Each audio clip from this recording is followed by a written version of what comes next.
Pour les élections municipales, l'année prochaine à Paris, Jack Lang a franchi le pas. Il s'est officiellement porté candidat aujourd'hui à la candidature socialiste.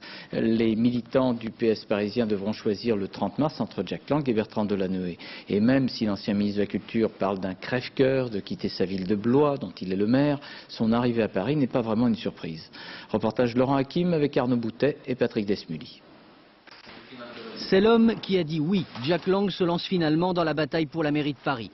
Fini donc les hésitations et les consultations. Le maire de Blois veut devenir maire de la capitale et ne lui parlez pas de parachutage ou de problème de légitimité.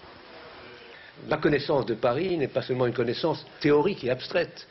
Mon lien avec Paris est un lien vivant, direct, physique quasiment, à travers l'ensemble des actions que j'ai eu la chance et le privilège de pouvoir réaliser.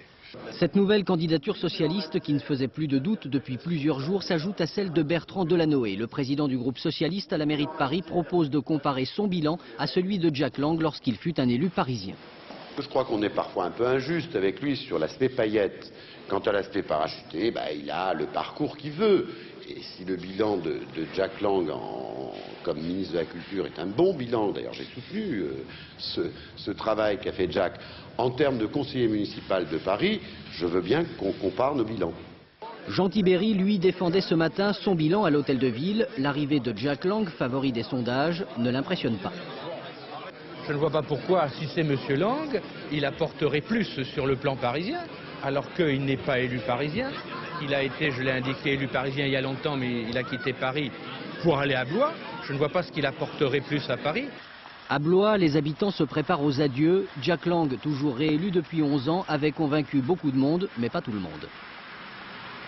À partir du moment où il est arrivé dans le secteur, il est certain qu'on a parlé de Blois, alors qu'avant, on n'en parlait pas. À Blois, il y a encore beaucoup de choses à faire. Au niveau sécurité, au niveau environnement, il y a beaucoup de travail, surtout au niveau de la sécurité. Alors je ne pense pas qu'il soit forcément à la hauteur pour une ville comme Paris.